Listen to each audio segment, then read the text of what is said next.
오늘의 주제는 당뇨 합병증에 대한 오해와 진실입니다. 네, 맞습니다. 틀린 얘기입니다. 좋은 질문입니다. 한 번 맞기 시작한 다음에 그만 맞겠다는 환자는 없습니다.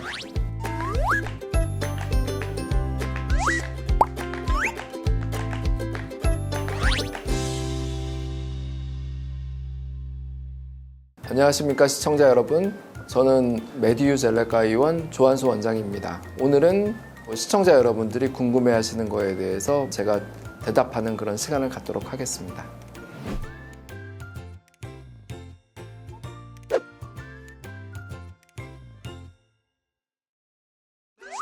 증상이 없는 당뇨도 있나요? 네, 맞습니다. 대부분의 그런 요즘 진단되는 당뇨 환자들은 무증상 당뇨 환자가 많습니다. 이유는 요즘 검진이 보편화되면서 증상을 느끼기 전에 진단되는 경우가 많습니다. 공복 혈당이 126mg/dl인 경우에 당뇨로 진단을 하는데 그런 경우에는 사실은 대부분 증상이 없거든요.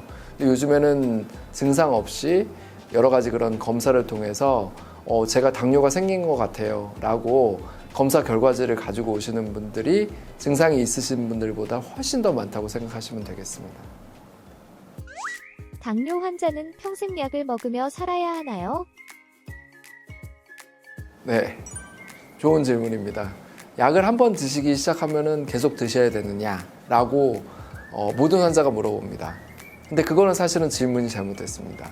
당뇨가 있기 때문에 약을 복용하시는 거고 불행하게도 당뇨는 진행하는 질병이기 때문에 약을 중단을 할 수는 없습니다. 단지 당뇨가 잠깐 없어진 것처럼 보이는 시기가 있어요. 그거를 이제 허니문 피리어드라고 하는데 허니문이 뭐예요? 그러니까 신혼이잖아요. 그러니까 그만큼 달콤하다는 얘기인 거예요. 나 당뇨가 없어졌어. 이렇게 되거든요. 모든 환자가 그렇진 않아요. 그런 경우들이 있습니다. 그러면 당뇨가 없다고 생각을 하시는데 실질적으로는 다시 당뇨가 시작이 되고 진행을 하고.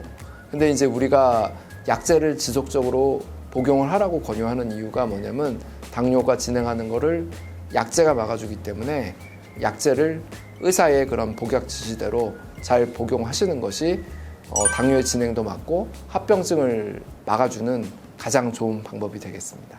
네. 당뇨는 무조건 유전이 되나요?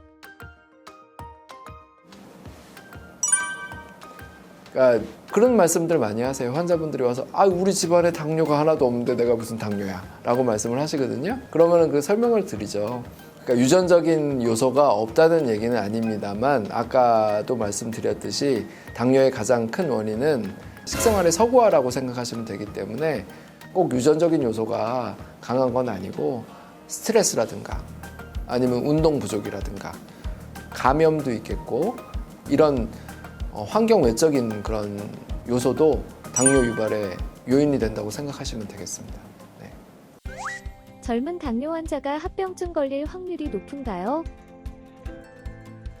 네, 맞습니다. 왜냐하면 당뇨의 이완 기간이 길어지기 때문에 고혈당에 노출될 기간이 길어지게 되겠죠. 그러니까 고혈당이 되면은 여러 가지 이런 미세혈관이며 대혈관이며 합병증이 생길 수가 있기 때문에 젊은 나이에 당뇨가 생기면 조절을 더 적극적으로 잘해서 저혈당이 안 오는 범위 내에서 혈당을 낮출 수 있을 정도로 최대한 낮춰주는 것이 환자분의 그런 합병증 발생 방지를 위해서 꼭 필요하다고 생각하시면 되겠습니다.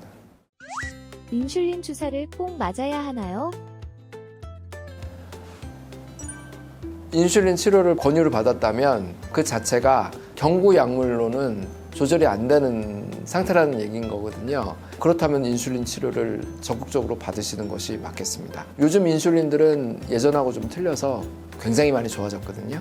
그러니까 예전에 비해서 저혈당 확률도 굉장히 적어졌고 그 다음에 당 조절도 예전 그런 약제에 비해서 조절도 굉장히 잘 되고 많이 개선이 되었기 때문에 인슐린 치료를 두려워하시거나 그럴 필요는 없습니다. 제 환자 중에도 보면은 제가 이제 인슐린 치료를 권유하였을 경우에는 처음부터 알았어요 하는 환자는 없거든요. 절대 없습니다. 그러면 저는 이제 시간을 드리죠. 한 1년쯤 걸리는 것 같아요. 설득이. 대신 한 번 맞기 시작한 다음에 그만 맞겠다는 환자는 없습니다. 왜냐하면 당이 떨어지면서 몸 상태가 좋아지기 때문에 환자도 그거 맞으면 좋은 걸 압니다. 그렇기 때문에 처음 시작하는 건 어렵지만 맞기 시작한 다음에 그만 맞겠다는 환자는 없다. 이렇게 생각하시면 되겠습니다.